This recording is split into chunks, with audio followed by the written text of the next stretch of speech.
ఎవరైతే ఆందోళన చేస్తున్నారో వారికి మాత్రమే నోటీసులు ఇస్తే అది మీకు ఆపాదించుకుని నన్ను రావద్దని నోటీసులు ఇచ్చారంటూ ఎలా తప్పుడు అబద్ధాలు చెప్తారు అంటూ చంద్రబాబు నాయుడు ప్రశ్నిస్తూ ఉన్నారు. అంతేకాకుండా కొండ మీదకి రావచ్చు, కాకపోతే హిందూ మతాన్ని అదేవిధంగా తిరుమల కొండ మీద ఉన్న పవిత్రతను కాపాడేందుకు అక్కడ ఉన్న నిబంధనల్ని ఖచ్చితంగా పాటించాలి.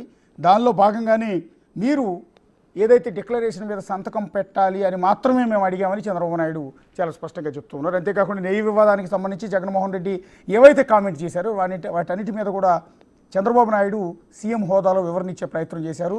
అసలు దీనికంటే ముందు అంటే చంద్రబాబు నాయుడు గారి ప్రెస్ మీట్ కంటే ముందు మాజీ సీఎం జగన్మోహన్ రెడ్డి పెట్టిన ప్రెస్ మీట్లో కొన్ని అలిగేషన్స్ చేశారు. ఎప్పుడైతే తిరుమల కొండ మీదకి వస్తానని తాను ప్రకటించి అనూహ్యంగా సడన్గా దాన్ని విరమించుకున్న సందర్భంలో ప్రెస్ మీట్ పెట్టి కొన్ని ఆరోపణలు ప్రభుత్వం మీద చేశారు. కూటమి ప్రభుత్వం అడ్డుకోవటం వల్లే నేను కొండ మీదకి రావట్లేదంటూ సంచలనమైన ఆరోపణలు చేశారు. అసలు జగన్మోహన్ రెడ్డి ఏ కామెంట్ చేశారో ఒకసారి చూడండి. ఈ మాదిరిగా వైఎస్ఆర్సీపీకి సంబంధించిన కార్పొరేటర్లకు, ఈ మాదిరిగా వైఎస్ఆర్సీపీకి సంబంధించిన నాయకులకు, ఈ మాదిరిగా వైఎస్ఆర్సీపీకి సంబంధించిన అనేక మంది శ్రేణులకు ఈ మాదిరిగా నోటీసులు ఇవ్వడం, ఈ మాదిరిగా నోటీసులు ఇవ్వడం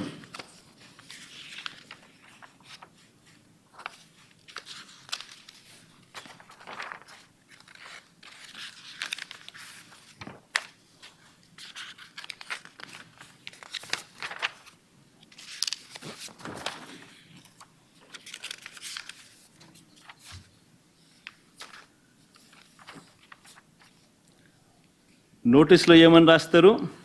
మాజీ ముఖ్యమంత్రి వర్యులు వైఎస్ జగన్మోహన్ రెడ్డి గారి తిరుమల తిరుపతి సందర్శనకు సదరు కార్యక్రమానికి అనుమతి లేనందున మీ ఆధ్వర్యంలో కార్యకర్తలతో మరియు మీ సొంత వాహనాలలో బయలుదేరి తిరుపతికి చేరుకుని వారు నిర్వహించే కార్యక్రమంలో పాల్గొంటారని సమాచారం.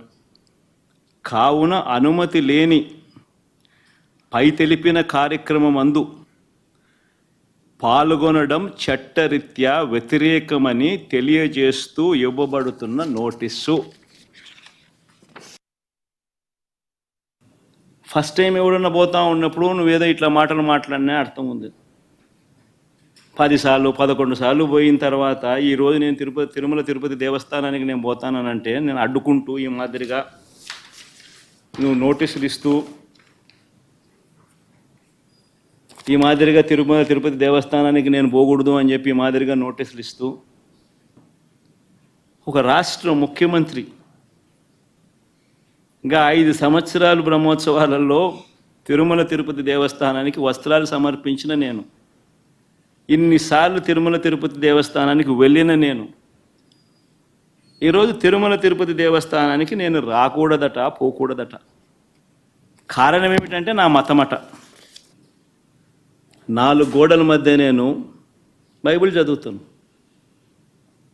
తప్పేముంది? బయటికి పోతే హిందూ సాంప్రదాయాలను నేను అనుసరిస్తాను, గౌరవిస్తాను. బయటికి పోతే ఇస్లాంను అనుసరిస్తాను, గౌరవిస్తాను. బయటికి పోతే సిక్కిజంను అనుసరిస్తాను, సిక్కిజంను నేను గౌరవిస్తాను. నా మతం ఏమిటని అడుగుతా ఉన్నారు. నా మతం మానవత్వం. డిక్లరేషన్లో రాసుకుంటానేమో రాసుకుంటా. ఎస్, అది జగన్మోహన్ రెడ్డి చేసిన ఈ కామెంట్స్ మీదే ఇప్పటి వరకు సీఎం చంద్రబాబు నాయుడు గారు ఒక క్లారిటీ ఇచ్చే ప్రయత్నం చేశారు. జగన్మోహన్ రెడ్డి చేసిన ఆరోపణలు తిప్పికొట్టే ప్రయత్నం చేశారు. అసలు ఏం జరిగింది, కొండ మీదకి వచ్చిన సందర్భంలో ఆయన నుంచి ఏమి కోరారు, దాన్ని ఏ విధంగా ఆపాదించి ప్రజల్ని తప్పుదోవ పట్టించే ప్రయత్నం చేస్తున్నారంటూ కొన్ని ఆరోపణలు చంద్రబాబు నాయుడు గారు కూడా జగన్ మీద చేసిన పరిస్థితి మనం ఇక్కడ చూసాం.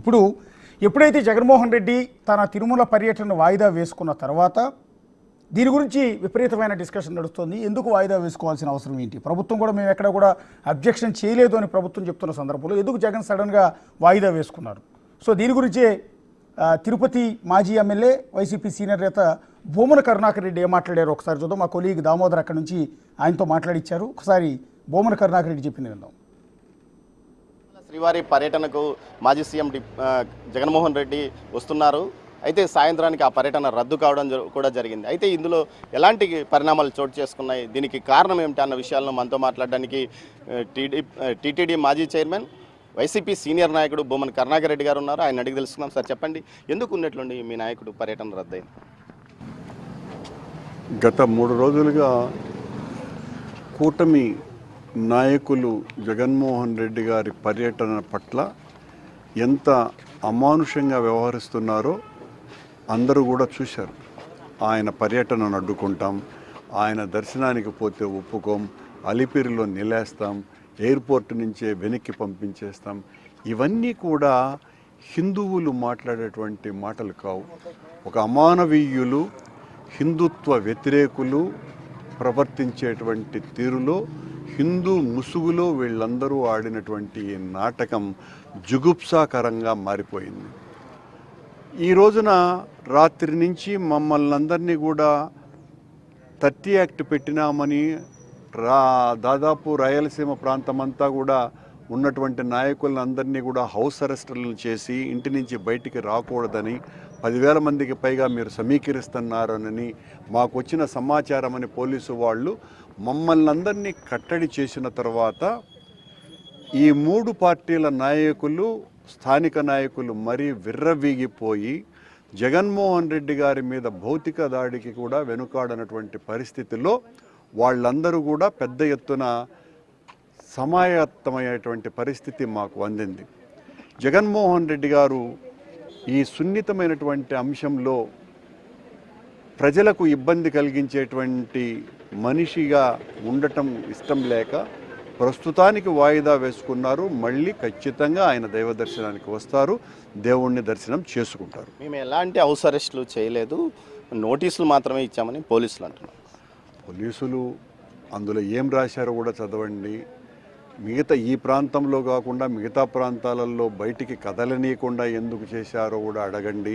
తిరుపతిలో కొద్దిమంది నాయకులను బయటికి రాకూడదు అని ఎందుకు బెదిరించారో అడగండి. ఆ నోటీసులు ఇస్తూ బయటికి రావద్దండి మీరు అని ఎందుకు హెచ్చరించినారో అడగండి. వాటికన్నింటికీ వాళ్ళు సమాధానం చెప్పాలా? అసలు ఆ నోటీసులు ఇచ్చి భయభ్రాంతుల్ని చేయవలసినంత అవసరమేముంది? మేమేమన్నా ప్రకటన చేసినామా? మేమేమన్నా 10,000 మందితో ర్యాలీ చేస్తామని చెప్పినామా? మేమేమీ చెప్పకుండానే మాకు వచ్చిన సమాచారం ఇది అని మీ పార్టీకి మీరు మమ్మల్ని అందరినీ కూడా ఈ రకంగా నిర్బంధానికి భయానక వాతావరణాన్ని సృష్టించటం అన్నది కరెక్టేనా? ఈ ప్రశ్నలకు సమాధానం చెప్పాలి. గతంలో ఎన్నడూ లేని విధంగా హిందూయేతరులకు ఆలయంలోకి ప్రవేశం లేదు. ఇది కేవలం తిరుమల ఆలయం హిందువులది మాత్రమే. హిందూయేతరులు ఆలయంలోకి ప్రవేశించాలంటే ఖచ్చితంగా డిక్లరేషన్ ఇవ్వాలంటూ ఫ్లెక్సీలు వేశారు. 1 గంటలోనే వాటిని తీసివేశారు. దీని వెనక ఏమన్నా మతలబు? నాయుడు గారి తొత్తులు అయినటువంటి అధికారులు కొండ మీద ఈ రకంగా ఫ్లెక్సీలు వేసినారు. ఆ తర్వాత హిందువులకే భయపడిపోయి ఆ ఫ్లెక్సీలు తీసేసినారు. సార్ ఇంకోటి, మీరు డిక్లరేషన్ ఎట్టి పరిస్థితుల్లోనూ ఇవ్వము, ఎందుకు ఇవ్వాలి, వారు అడిగితేనంత మాత్రాన మేము ఇవ్వాలా అంటూ మీరు ఒకసారి కామెంట్ చేశారు ఇంతకుముందు ఉదయం. 100 సార్లు ఇప్పుడు ప్రెస్ మీట్లో చేశారు. అదే వెంటనే దేవాదాయ శాఖ మంత్రి ఆనం రామనారాయణ రెడ్డి టీటీడీ నిబంధనలు కానీ చట్టాన్ని కానీ ప్రతి ఒక్కరూ గౌరవించాలి, గౌరవించకపోతే అనుమతించమంటూ ఆయన కూడా తీవ్రంగా దీనికి సమాధానం ఇచ్చాడు. దీనిపైన మీ కామెంట్? నేను చెప్పేది కూడా అదే, మళ్ళీ చెప్తున్నాను. నేను జగన్మోహన్ రెడ్డి గారు కొత్తగా దైవ దర్శనానికి వచ్చినటువంటి వ్యక్తి కాదు. ఆయన ముఖ్యమంత్రిగా 5 సంవత్సరాల పాటు పట్టు వస్త్రాలనే సమర్పించినటువంటి వ్యక్తి. ఆనం నారాయణ రెడ్డి గారు ఆ రోజున మా ప్రభుత్వంలోనే శాసనసభ్యుడిగా ఉన్నారు. అలాగే అంతకుముందు రాజశేఖర్ రెడ్డి గారు 5 సంవత్సరాలు పట్టు వస్త్రాలు సమర్పించినారు.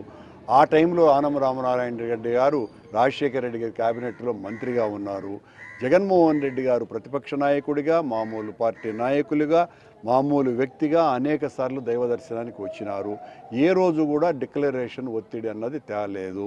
రాజశేఖర్ రెడ్డి గారు ముఖ్యమంత్రిగా, ప్రతిపక్ష నాయకుడిగా, అంతకుముందు ఒక పార్టీలో ఉన్నటువంటి నాయకుడిగా అనేక సార్లు 1987 సంవత్సరం నుంచి రాజశేఖర రెడ్డి గారితో ఆయన ముఖ్యమంత్రి అయ్యేంత వరకు కూడా వచ్చిన ప్రతి సందర్భంలోనూ రాజశేఖర కరుణాకర్ రెడ్డి గారితో పాటు దర్శనానికి పోయినటువంటి వ్యక్తిని నేను.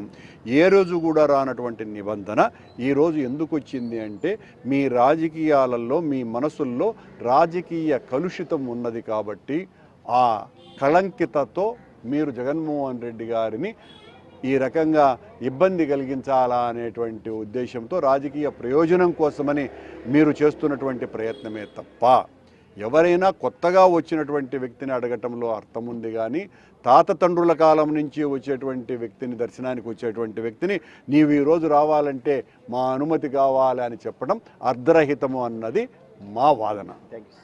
ఏదైతే వైఎస్ జగన్మోహన్ రెడ్డి పర్యటన రద్దు కావడానికి కారణం ఆయన మీద దాడులు జరుగుతాయనే భయాన్ని అనుమానాలను వ్యక్తం చేశారు భూమన కరుణాకర్ రెడ్డి. మరోవైపు ఏదైతే డిక్లరేషన్ విషయంలో కావాలనే రాజకీయం చేస్తున్నారు, ఇది రాజకీయ డిక్లరేషన్ కానీ హిందూ చట్టాలకు సంబంధించిన డిక్లరేషన్ కాదని భూమన్ కరుణాకర్ రెడ్డి గారు అంటున్నారు. కెమెరా పర్సన్ పురుషోత్తంతో దామోదర్, తిరుపతి నుంచి.